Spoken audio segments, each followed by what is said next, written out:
Hello, আসসালামু আলাইকুম। আমি আজকে ডে দিয়ে কিছু শব্দ বলবো, যেগুলো সাধারণত আমরা বাংলায় বলে থাকি,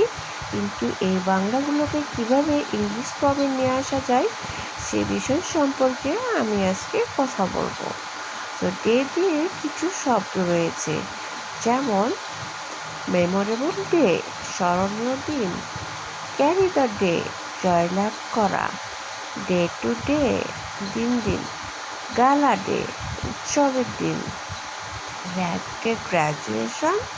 সমাপনী দিন; হট ডে, দুর্দিন; হ্যাট্রিক ডে, ব্যস্ত দিন; ওয়ান ডে অর আদার, কোনো না কোনো একদিন; টুডে,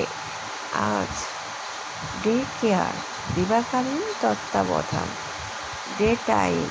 দিনের বেলা; ডে ব্রেক, প্রভাত; টুমোরো, আগামীকাল;